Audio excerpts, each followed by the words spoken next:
WJZ investigator Mike Helgren's live in Northwest Baltimore, where a viewing is underway for one of the three who died in the Edgewood massacre. Mike?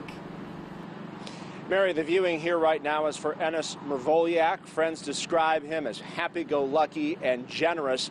And in the wake of his killing, some Harford County leaders want to bring back the death penalty, but we spoke to one Maryland death row inmate who was exonerated, and he says that's not the answer to stopping this kind of violence. When then Governor O'Malley signed the repeal of Maryland's death penalty more than 4 years ago, Kirk Bloodsworth stood right behind him. It was a long-fought battle for Bloodsworth, who was sentenced to death before DNA evidence proved his innocence.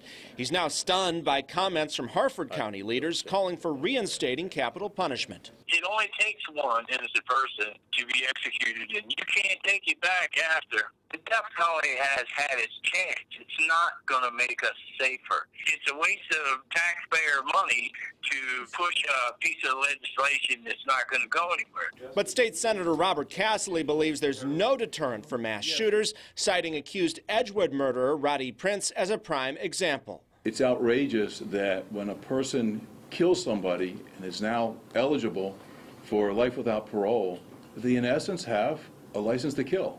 After years in decline, the number of executions in the United States is growing again, expected to hit 30, the first increase in 8 years, despite well-publicized problems with lethal injections. Maryland is in the minority of states that don't allow capital punishment. Most, highlighted here in red, still do. The reality is that nobody's going to have any appetite for this conversation.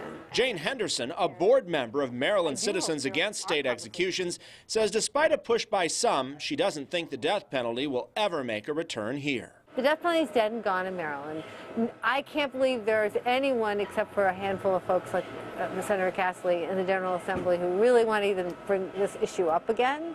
It's a distraction. It always has been a distraction.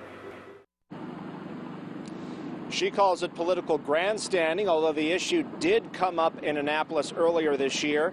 As for the man being remembered here right now, Enes Mervoliak lived in Dundalk and Abingdon. He is a native of Bosnia, and his body will be flown back there for burial.